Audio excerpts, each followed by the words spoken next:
En bref, selon la société, l'amour est un sentiment qui se mesure, qui se quantifie sans cesse.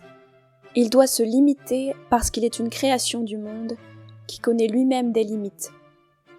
S'il nous arrive de les franchir, nous sommes alors voués à être la risée des personnes qui nous entourent. Si nous faisons un écart, nous devenons des espèces d'étrangers, des moutons noirs, et nous sommes montrés du doigt parce que nous refusons d'obéir aux règles qui régissent une société fondée exclusivement sur la peur. C'est en créant ce climat permanent de peur que le monde peut nous retenir en lui. Il sait pertinemment que, dès que nous aurons compris qu'il ne nous offre pas ce dont nous avons réellement besoin, nous irons chercher ailleurs. N'oubliez pas que le monde a peur de vous perdre. Il va mettre en place toutes les stratégies possibles pour que vous ne le quittiez pas. Et vous tromper sur la vraie nature de l'amour, voilà ce qu'il sait faire de plus efficace. En vérité, il vous suffit de lire les évangiles pour rapidement vous rendre compte que l'amour n'est en rien limité. Aimez-vous les uns les autres. Évangile de Jean, chapitre 15, verset 12. Voilà ce que Christ ne cesse de répéter d'un bout à l'autre du Nouveau Testament. Il n'existe rien de plus beau et de plus puissant que l'amour.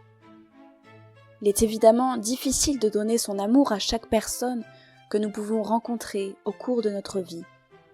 Nous avons été conditionnés depuis notre naissance physique. Depuis que nous avons pris corps, nous avons oublié ce qu'est véritablement l'amour. Nous avons accepté sans réserve ce que le monde nous a dit sur lui. En général, nous pensons fermement que l'amour doit se mériter. Nous pensons que nous n'en sommes pas dignes. Pourquoi ?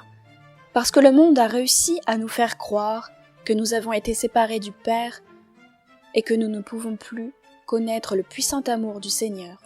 Dans l'idée de la société, nous ne sommes que des êtres de chair, et dans ce cas, nous ne pouvons plus communier avec le Père afin de goûter à son amour éternel.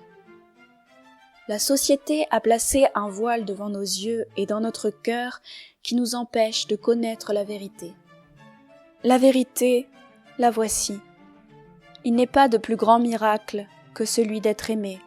L'amour en pleine puissance permet de tout accomplir en n'ayant plus jamais peur.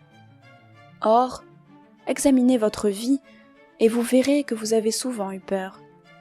Cela s'explique par le fait que vous n'avez pas encore connu l'amour véritable qui conduit à la paix, c'est-à-dire à l'absence de peur.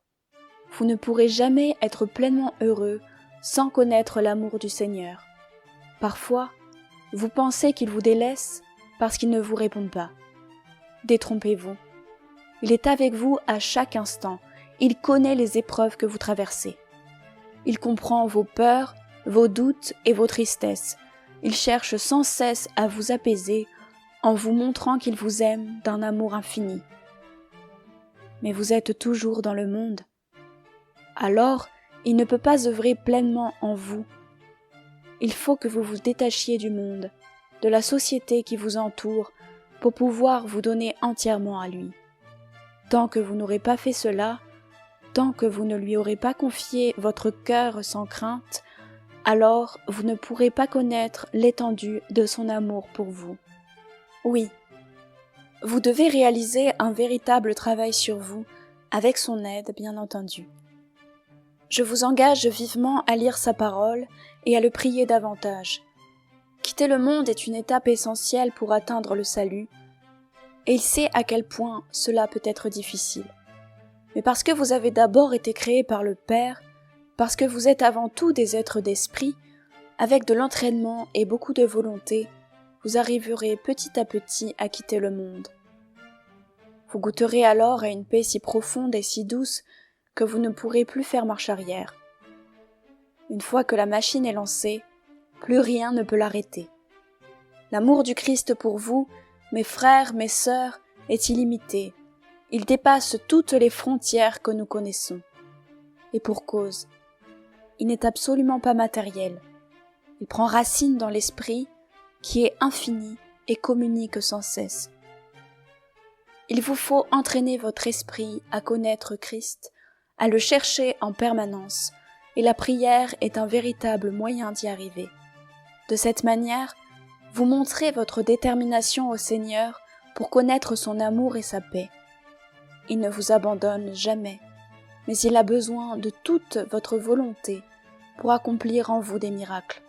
Sans votre accord profond, il lui est difficile d'œuvrer en profondeur. C'est sans que vous vous éloigniez de lui, il cherchera à vous toucher d'une autre manière. Il vous parlera si vous allez à l'église. Il vous touchera dans certains moments où vous pouvez vous sentir seul et n'osez pas faire appel à lui. Certains ont pensé avoir renié le Seigneur en leur cœur, mais à y regarder de plus près, c'est simplement une histoire de confiance. Vous ne lui avez pas donné tout votre amour, vous ne vous êtes pas confié pleinement à lui, alors vous avez pensé qu'il ne vous écoutait pas, qu'il ne vous entendait pas. Vous avez cru qu'il vous avait abandonné et que vous ne méritiez pas de le connaître.